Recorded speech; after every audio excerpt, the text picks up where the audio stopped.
Salisbury welcomed Hampton and Richmond to the Ray Mac for their 7th league game of the season. The Whites have had a good start to the season so far, while Hampton have struggled only picking up 2 draws. The Whites made one change to the starting lineup, with Darrell Clarke coming in for the injured Stu Anderson and Ryan Brett being called up to the bench. The referee for today's match was Mark Pottage. Salisbury scored 4 in their last outing, and I'm sure we're hoping for another good performance. Things didn't start as well as they would have hoped. Hampton and Richmond from the off caused problems, and in the first attack of the game were given what looked like a harsh penalty. The ball striking the hand of captain Chris Giles, surely he could not have done much about it. Charlie Moon stepped up for the visitors and scored via the underside of the crossbar.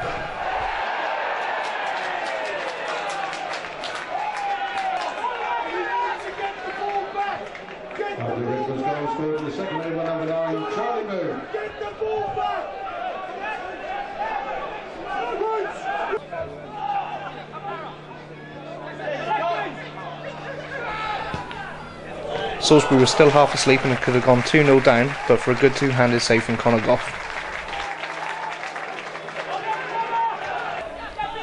Salisbury slowly woke from their slumber as the half progressed, and were mainly limited to shots from the edge of the box. Some good footwork from Reid, but shooting directly at the keeper. The next chance fell to Adam Kelly. The ball wouldn't sit kindly for him, but he managed to get his shot away, again the keeper saving. The follow-up was scrambled away. The Whites' best chance of the half fell to the way of Dan Fitchett.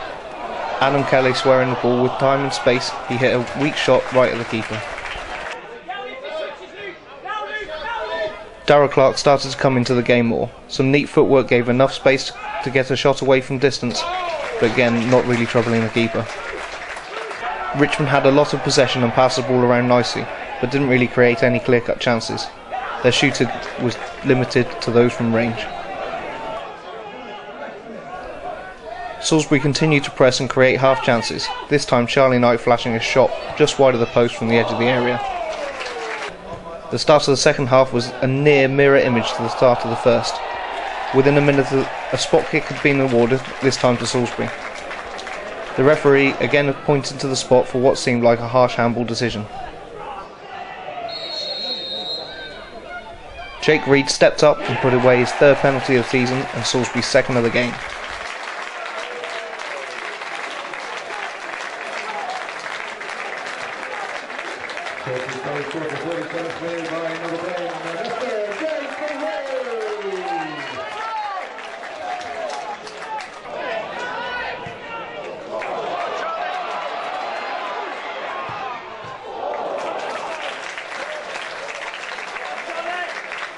Salisbury looked like a different side from that of the first half, creating chances and testing the keeper.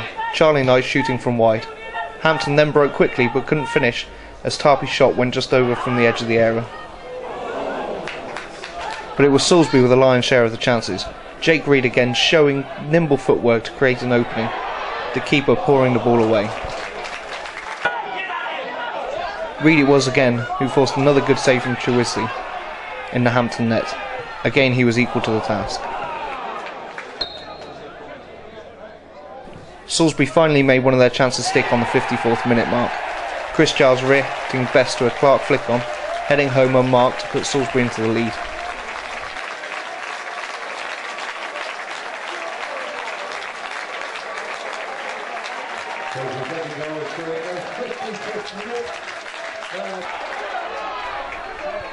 Salisbury pushed on, and only a super net save from Salisbury kept them at bay. Charlie Knight hitting a swerving shot from 20 yards that he did well to tip over. Fitcher was the next to be denied by a good reaction save, having a really good game.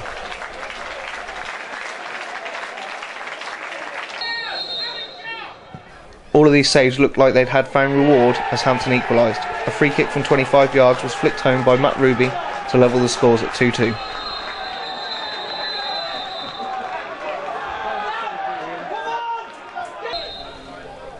The scores weren't level for long though.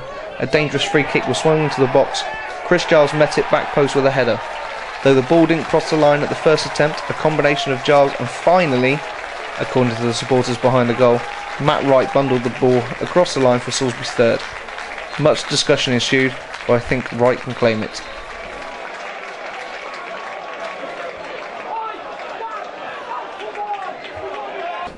Salisbury wrapped up the game in the 3rd minute of time added on. Adam Kelly turning in the box and then goes down, only to get back up again.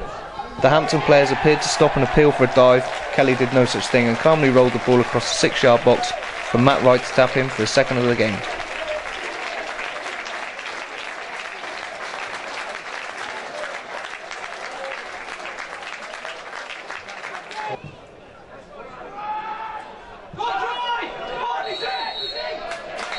The game ended 4-2 to Salisbury, the 2nd game in succession they've scored 4. Chris Giles named man of the match.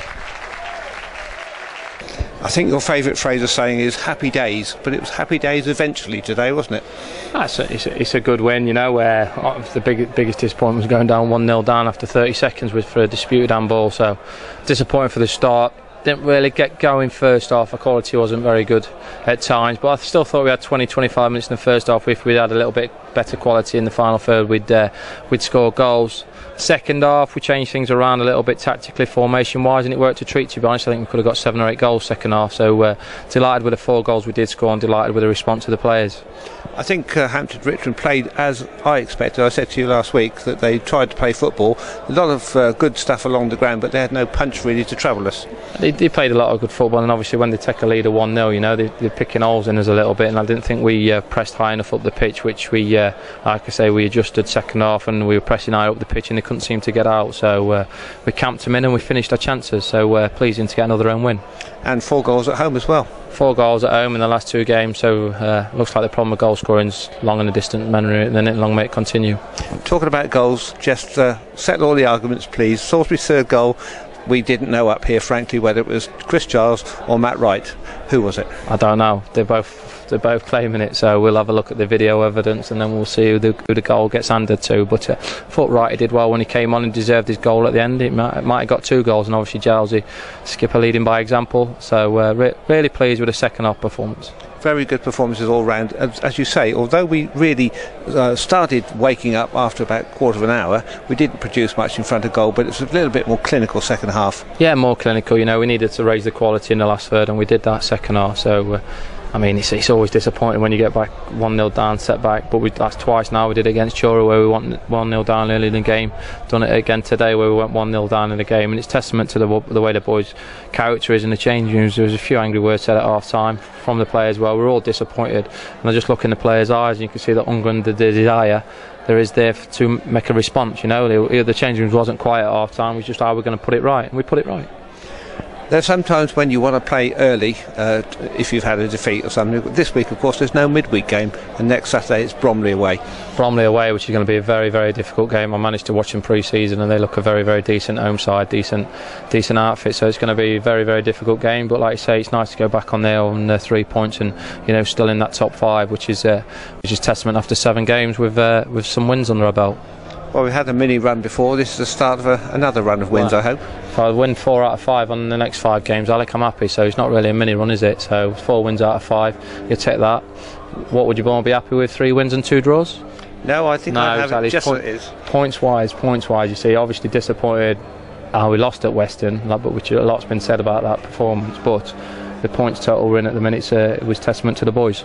It was a bit like sort of good performance, not so good performance, good performance, not so good performance. But today it was that in first and second half, wasn't it? Yeah, I think we played well 20 minutes in the first half, but still the quality wasn't there. So I wasn't overall pleased with the first half, but more so in our shape. We had to change 1 or 2 things around that probably in the end won us the game, to be honest with you. But no, he's pleasing. It's pleasing that we've played 3 at home now. We've won 2 and drawn 1, so that's good. Fortress Mackenhill.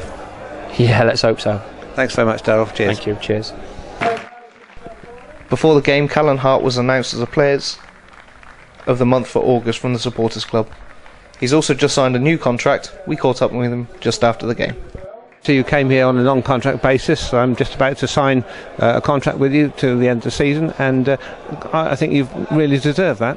Yeah, I mean, I think I had a point to prove to myself and also to the the fans as well, because I came here last year and I didn't do myself much justice really. I think I was a bit unfit and I didn't play a lot of football at Bath where I was contracted to, and and I've started on a level pegging with the lads in pre-season. I thought I've done okay.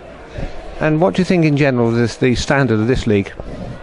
I think it's a tough league to get out of, but I think we can get out of it. I think we've got some very good players here and we're full time, so I mean that's going to help.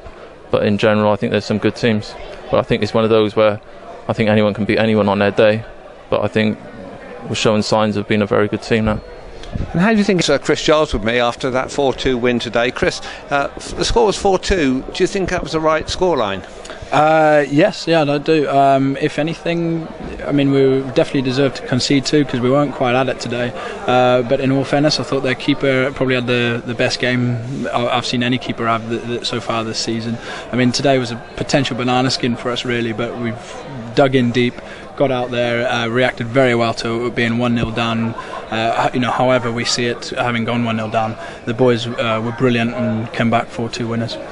Yeah, going 1-0 down is never easy, but at least if you've got, is in the first minute, you've got another 89 to get it back, haven't you? Indeed, yeah, and it was important that we didn't, get frustrated with each other at half time. There's a few words exchanged. A couple of the lads were going bananas at each other, and that's what we want to see. We want to see a little bit of something from at least that frustration channeled in the right direction, which it was second half. Really came out well, and you can't grumble at all at how we reacted. They're all friends again now, of course. Of course, yeah. I mean, what happens in the change room, what happens on the pitch, it doesn't mean anything once that final whistle's gone. Certainly their goalkeeper had his hand stung several times in the second half, not so much in the first, when we got near, but we didn't really test him very much in the first half. Different team altogether, and of course the Philip of an early goal to get back on level terms. Yeah, I mean, he's had a great game. First half we only tested him from distance, and our football was nowhere near what we showed after our first after that penalty from Reid. Fair play to Reid, he's come out, he's shown some mental strength and put that away lovely. After that, our football was brilliant, and we tested the keeper a lot. And Chris Giles scored his first goal of the season. Yeah, and my second. I better get that in quickly before Wright does. It's very enjoyable to get on the score sheet, but I don't think any of us are really that bothered at 4-2 winners. That's all we really care about. If we can all chip in, me and Dutz from the back, it's about time Hart got one, I think we'll be happy with it. There's a vicious rumour going around the ground that you and Matt Wright are going to pay for goal line technology at the Romac. Yeah, definitely. Wright is campaigning hard. I ran off going bananas because I'm very confident, and I think Wright can claim as much as he wants. I'm going to stay confident with that one. So you are confirming without any shadow of a doubt on your oath that you scored the third goal? On my oath, I'm very confident that I'm now equal with Wright. We've got a little goal competition going, so don't let him convince you otherwise.